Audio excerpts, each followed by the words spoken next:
পদ্মশ্রী নরেশচন্দ্র দেববর্মাকে সংবর্ধনা জ্ঞাপন করা হয় কল্যাণ আশ্রমের তরফে। রবিবার আগরতলা সুকান্ত একাডেমি অডিটোরিয়ামে আয়োজিত অনুষ্ঠানে উপস্থিত ছিলেন কয়েকজন বিশিষ্ট শিক্ষাবিদ।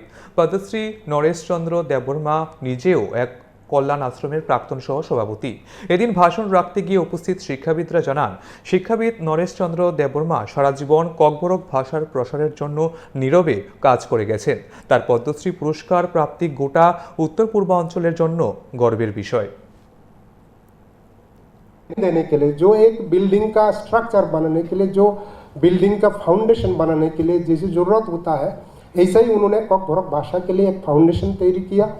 और यही जो है आज ककबरक की जो हम लोग देखते हैं कि त्रिपुरा यूनिवर्सिटी में और यहाँ पे जो MBB यूनिवर्सिटी में और भी यहाँ पे इक्फा यूनिवर्सिटी, बहुत सारे स्कूलों में, कॉलेजों में जो ककबरक का आजकल टीचिंग्स होता है, शिक्षा होता है, उसका जो एक फाउंडेशन बना। और उसके बिना आज ककबरक का जो हम लोग ग्रेजुएशन पोस्ट ग्रेजुएशन कर रहे हैं, हम कल्पना भी नहीं कर सकते।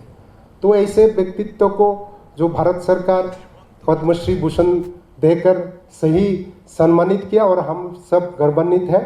और मेरी तरफ से मैं दोबारा उनको कंग्रेचुलेशन, अभिनंदन और नमस्कार करता हूँ। और भगवान से ये प्रार्थना करता हूँ कि उनका दीर्घायु रहे और सुस्वास्थ्य। इतना कहते हुए मैं अपना संक्षिप्त শুধুমাত্র আমাদের আগরতলা নগর সমিতির জন্যই নয়, বরং সমগ্র কল্যাণ আশ্রম পরিবার এবং ত্রিপুরার প্রতিটি মানুষের জন্য অত্যন্ত ঐতিহাসিক, পরম আনন্দের এবং গৌরবের দিন।